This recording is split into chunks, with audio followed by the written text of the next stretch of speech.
شیطان بہکانے کی کوششیں کیا، لیکن حضرت ابراہیم علیہ السلام نے اس کو کنکریاں مار کر کے اس سے اپنی بیزاری کا اظہار کیا۔ یہ کنکریاں جو ماری جاتی ہیں اسی شیطان آج تیروں جمرات کے اندر غالباً رمی کی جائے گی، کنکریاں ماری جا رہی ہوں گی مینا کے اندر، یہ اسی عمل کی یاد ہے۔ حضرت ابراہیم علیہ السلام بالآخر بیٹے کو جہاں ذبح کرنا تھا قربان گاہ مینا کے اندر غالباً جہاں اس وقت قربان گاہ بنی ہوئی ہے وہاں پہنچے اور بیٹے کے گردن کے اوپر چھری چلانا چاہا۔ اللہ تبارک و تعالیٰ کی طرف سے حکم آیا، قد صدقت رؤیا انا کذالک نجزی المحسنین، اے ابراہیم تم نے خواب کو سچ کر دکھایا۔ مقصد ذبح کرنا نہیں تھا، مقصد تمہارا امتحان تھا، اسماعیل کا امتحان تھا، پورے اترے۔ کذالک نجزی المحسنین، ہم نیکوکاروں کو اسی طرح سے صلہ دیتے ہیں، دنیا اور آخرت کے اندر راحتیں عطا کرتے ہیں۔ اللہ تبارک و تعالیٰ نے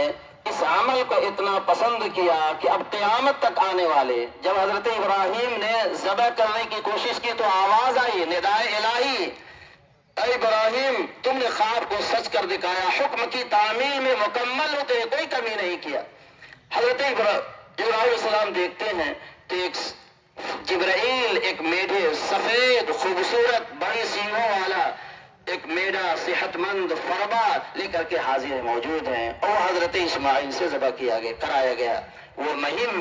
وہی میڈا کہا گیا جو حابیل نے میڈے کی قربانی پیش کی، وہی حضرت اسماعیل سے ذبح کرا کر کے قیامت تک آنے والے لوگوں کے لیے مال کی قربانی جانور کی شکل میں اس کے گردن پر چھری چلا کر اللہ کے حکم کی تعمیل میں اللہ نے حکم دیا کہ محض میری رضا کے لیے اپنے مال کی قربانی پیش کرو۔ اس موقع پر اللہ تعالیٰ ہمارے دلوں کے جذبات کو دیکھتا ہے، دل کے پاکیزہ جذبات جس کا نام تقویٰ ہے، وَلَٰكِن يَنَالُهُ التَّقْوَىٰ مِنكُمْ، اللہ کے تقویٰ پہنچتا ہے، تو اسی تقویٰ کو اللہ تعالیٰ آج دیکھنا چاہتے ہیں، ہر موقع پر اللہ آج دیکھ رہے ہیں۔